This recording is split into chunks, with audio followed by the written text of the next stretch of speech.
My name is Celestine Whitmore, 32 years old. When my uncle Doug turned 60, he rented out a private dining room at a golf club outside Charlotte. Crystal chandeliers, dark wood paneling, the kind of place where laughter sounded expensive.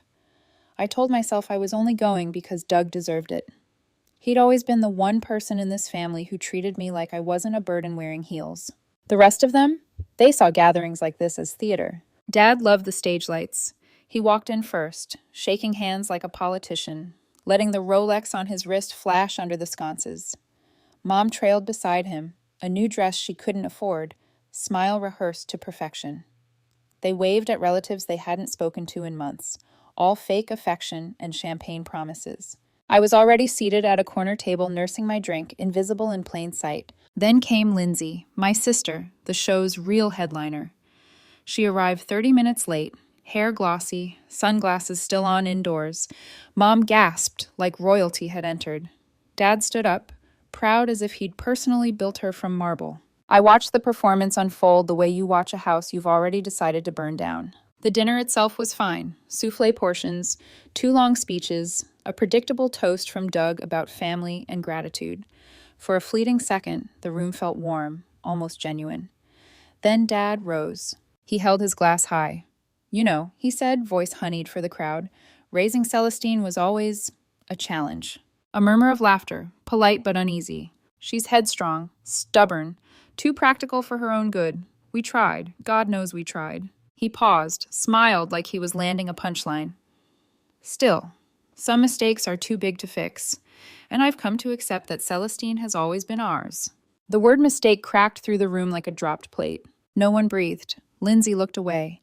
Mom's lips tightened into something halfway between pride and pity. I set down my glass, stood up slowly, and met his eyes. My heart didn't race. My voice didn't shake. That's easy to fix, I said. Then I grabbed my bag and walked out. No scene, no screaming. Just the quiet click of heels against marble and the sound of everything ending. Outside, the cold air hit like clarity. I slid into my car, opened the trust management app, and revoked their access. Electricity, internet, medical coverage, every card and joint account tied to them. One tap, done. By the time I hit the freeway, the first call came in. Then another, then 22 more. I didn't answer a single one. They say you can't choose your family, maybe not by blood, but you can choose how much power they have. And for the first time in my life, I'd made that choice. At home, I poured a glass of wine and watched my phone light up again and again. Missed calls stacked like accusations. Messages blinked. Call us right now. You're being dramatic. Fix this. Doug texted once. Proud of you. That was it. No questions, no pity. Just truth in 4 words. Around midnight, I got a notification. Failed login attempt on the trust portal. Wrong password. Twice. Then blocked IP. I smiled, a small quiet thing. The night pressed close around the house, but it didn't feel lonely. It felt clean. Tomorrow, they'd spin it. They'd call relatives, cry about betrayal, maybe post something sanctimonious online. I could already hear Mom's voice rehearsing lines for sympathy. Parenting isn't easy. We only wanted what's best for her. Let them. Because for the first time since I was old enough to sign a check, their approval wasn't currency anymore. I was done paying for love that never existed. The morning after Doug's dinner felt deceptively ordinary. Sunlight leaked through the blinds, soft and golden, as if the world hadn't shifted overnight. My phone, though, told a different story. 42 missed calls, 15 new messages, and one vague Facebook notification that already made my stomach turn. I didn't open it right away. I made coffee first. Strong, black, no sugar. Then, finally, I looked. Mom had posted a status. Sometimes your children break your heart, and all you can do is pray they find their way back. A crying emoji at the end, like salt on an open wound. The comments section was the usual theater. Oh, sweetie, stay strong. Kids can be ungrateful, but God heals all wounds. I'm sure she'll come around soon. I almost laughed. They were writing my redemption arc before I'd even had breakfast. By mid-morning, my cousin Melissa texted, "What the hell happened last night? Your dad is freaking out." Then another from Aunt Jackie. "You didn't deserve that. Everyone's on your side, by the way." On my side, the phrase felt strange. Like suddenly, after years of being invisible, people could see me. I didn't reply to either of them, not yet. Instead, I opened my email and drafted a message to my attorney, Elliot Crane. a man who spoke fluent paperwork and didn't flinch at family drama. Subject: urgent. Whitmore Family Trust. Effective immediately. Revoke all third-party access privileges. Document all prior transactions. Restrict visibility to my account only. Send. Within the hour, Elliot called. They'll notice fast, he said. Be ready for pushback. I already am, I told him. Because this wasn't just about a dinner. It was about decades of small humiliations, being the responsible one who fixed their debts, while Lindsay got applause for just showing up. Still, I knew my parents wouldn't go quietly. They thrived on appearances. Losing access wasn't just financial, it was social death. By noon, my phone buzzed again. Dad. Voicemail. I hit play. Celestine, this is childish. You don't just cut off your parents over a misunderstanding. Call me back and let's sort this out privately. Privately. Translation, before anyone else finds out. I deleted it. The next one came from Lindsay.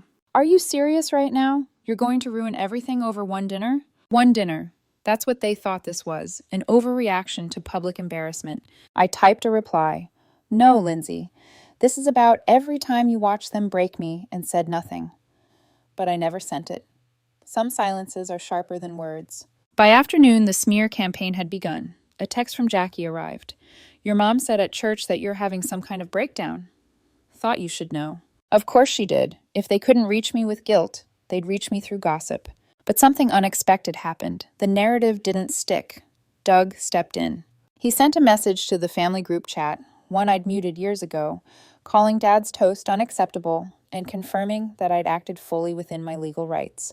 Grace, sorry, Celestine, has done more for this family than most of us even realize. She's kept the roof over your heads more than once. Maybe show some respect. He even attached a screenshot of the trust bylaws. Doug didn't mince words. And suddenly, silence spread through the chat like wildfire. By evening, Melissa called again. Your mom's Facebook post backfired, she said. People are taking your side. Even Aunt Rosa commented something about reaping what you sow. I laughed softly. Guess honesty's contagious. Later that night, I checked my email. New notification. Failed login attempt on the trust portal. Same as last night. Same IP address. They were still trying. I called Elliot again. Document everything, I said. If they keep pushing, I want a full audit. He hesitated. Do you want to press charges if they cross a line?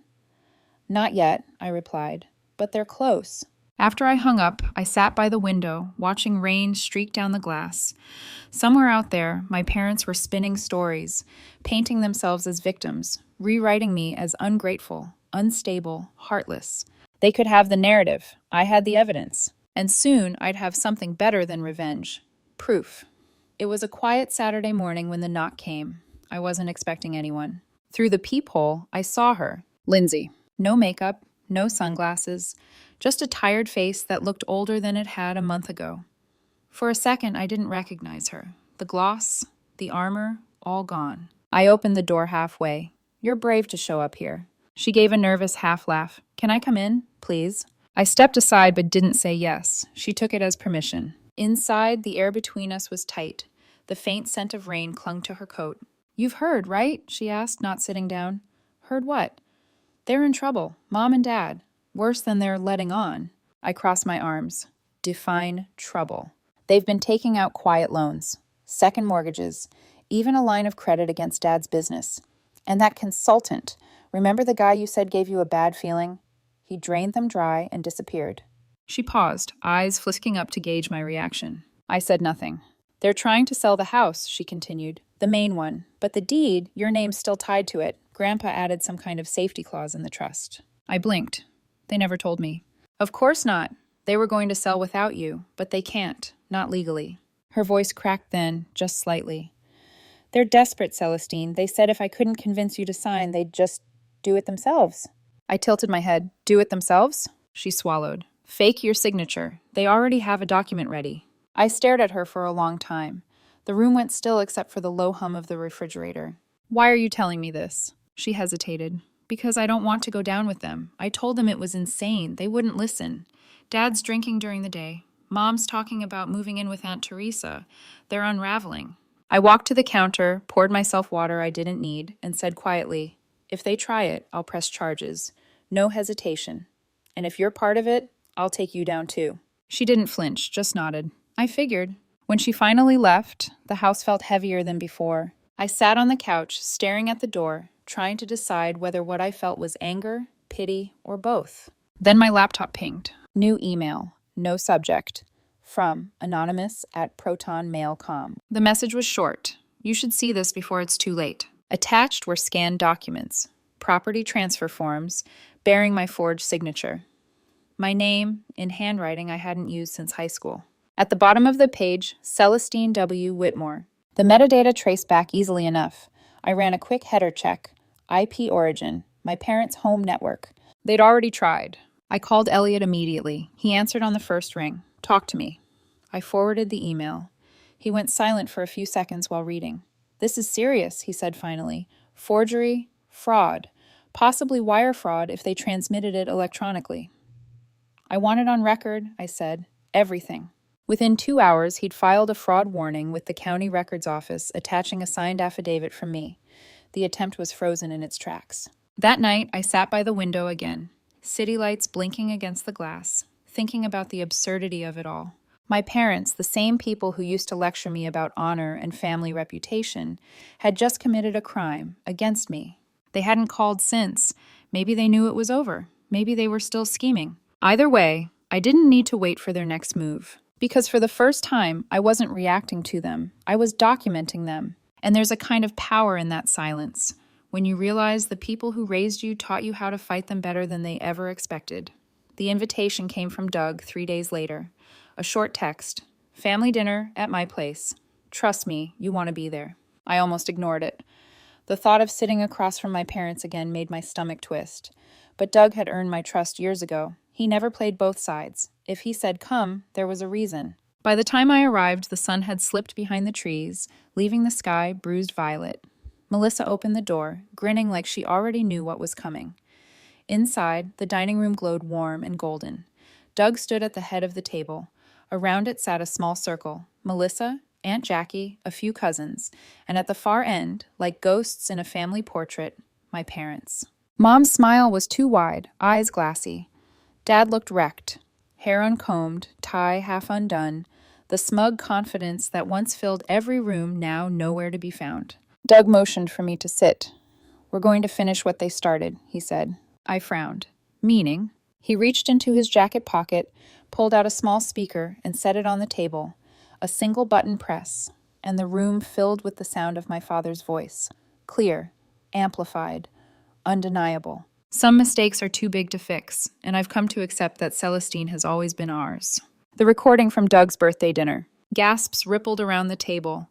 On the audio, you could even hear the faint clinking of glasses, the awkward silence that followed, my voice, steady, cold, saying, "That's easy to fix." Then Doug hit pause. The quiet that followed was deafening. He looked at my parents. "You will take that back," he said calmly. "Right now, in front of everyone. No excuses." My mother blinked, stunned. "Doug, this isn't necessary." Doug didn't raise his voice. "You humiliated your daughter in public. You tried to steal from her. You forged her name. The least you can do is apologize." Dad's jaw tightened. "We've been through enough. This is ridiculous." Doug leaned back in his chair, hands folded. "Then you can leave, and don't come back." No one moved. Finally, Dad stood. His chair scraped the floor, loud and graceless. "We're sorry," he muttered. Doug shook his head. "Louder." Mom grabbed his arm. "Please, don't make this worse." "On your knees," Doug said quietly. The entire room froze. "Doug!" Mom whispered, horrified. He didn't blink. "You want forgiveness? Earn it." The seconds stretched so long I could hear the clock ticking in the hallway. Then, to everyone's disbelief, Dad sank to one knee. His pride cracked audibly in the air. Mom followed, trembling. "We're sorry, Celestine," she whispered. Her voice was small, fragile, like glass ready to break. I just nodded once. "Okay." That was all I said. Doug dismissed them without another word. They left quickly, Mom clutching her purse like it was the only thing keeping her from collapsing. When the door closed, the room exhaled. Melissa came over. "How do you feel?" I thought about it. "Empty," I said. "Like I just watched a movie with an ending I didn't believe." She nodded slowly. "Maybe it's not about believing it. Maybe it's about knowing everyone else finally saw the truth." Later that night, I drove home in silence. The road stretched out ahead, dark and endless. I kept waiting to feel victorious, to feel something, but all I felt was distance. The next morning, a delivery truck pulled up in front of my house. A man stepped out holding a bouquet of white roses the size of a small child. "For Celestine Whitmore," he said, reading from the card. I didn't take them. "You can leave them there." He hesitated. "They're expensive." "I'm sure they were," I said. He left them on the front steps. I watched from the kitchen window as the petals began to wilt over the next few days, curling inward, turning brown at the edges. By the end of the week, they looked like ghosts of what they'd tried to be, pretty from far away, dead up close. If my parents thought flowers could fix what they broke, they hadn't learned a damn thing. Because that night in Doug's dining room hadn't been redemption. It had been theater. They didn't kneel out of remorse. They knelt because someone finally held up a mirror. And mirrors, I'd learned, don't make people honest. They just make it harder for them to lie. The week after Doug's dinner felt eerily calm, like the eye of a storm that hadn't decided whether it was finished. I worked, slept, answered no calls. Then one morning, an email landed in my inbox from a financial institution I barely remembered, Hartwell and Sons, an old legacy firm my grandfather once used. The subject line read, "Unusual account activity. Historical record review." Attached were 5 years of transaction logs. At first glance, the numbers looked small, a few hundred here, 1,000 there, but the pattern built quietly, withdrawals under $2,000 each time, spaced just far enough apart to avoid scrutiny. The total, nearly 30,000, all drawn on a card issued in my name. I froze. The timestamp on the first withdrawal went back to when I'd first taken over the trust, back when Dad had looked me in the eye and told me all the old accounts were closed. He hadn't shut them down. He'd been using them. The betrayal hit colder than any of his insults ever had. I stared at the monitor for a long time before forwarding the documents to Elliot, my lawyer. He called within minutes. "Celestine, this is serious," he said. "We can pursue wire fraud, identity misuse, maybe more. You'd win easily." I looked at the ceiling. Would it change anything? He hesitated. It would hold them accountable. "Maybe," I said, "or it would just keep them in my life longer." That night, I sat at my desk surrounded by silence, the kind that used to feel lonely but now felt like oxygen. I opened the trust management portal one last time, and I rewrote everything. The Whitmore Family Trust, once a monument to ego, optics, and inherited vanity, was reborn. No longer a fund for emergency loans or business investments or third homes in Scottsdale. Instead, it became a legacy of release. Scholarships for kids aging out of foster care, grants for single mothers going back to school, housing stipends for students with no family safety net. Real people, real need. The kind of lives my parents would have dismissed as charity cases. I renamed the program the Harold Whitmore Foundation. After my grandfather, the only person who'd ever believed responsibility wasn't weakness. Elliot reviewed the papers twice. "Are you sure?" "Completely," I said. "This money was supposed to mean something. Now it finally will." A week later, Lindsay called from a new number. I let it go to voicemail. "They're losing everything," she said. "Dad sold the cars. Mom's pawning jewelry. Creditors keep calling. You could fix this if you wanted to." Her voice cracked at the end, not out of guilt, but panic. I deleted the message without finishing it, because she was wrong. I had fixed it, just not for them. In the weeks that followed, the silence deepened, but this time it didn't feel empty. It felt earned. The same relatives who once gossiped now stayed quiet. The same ones who whispered behind my back, sent tentative texts, little olive branches wrapped in self-interest. I ignored them all. Doug, ever steady, called once. "I heard what you did with the trust," he said. "Your grandfather would have been proud." "Maybe," I said. "Or maybe he just would have told me it was about time." He laughed softly. "You know, Celestine, forgiveness doesn't have to mean reopening the door." "I know," I said. "That's why I locked it." Months passed. Seasons shifted. The roses on my porch finally disintegrated into dust. I swept them away without ceremony. Sometimes revenge doesn't roar. It doesn't demand an audience. Sometimes it's quiet. It's rewriting the will of a family that tried to erase you, turning their greed into grace for people who'll never know your name. It's walking away and never looking back. They called me a mistake, so I corrected it.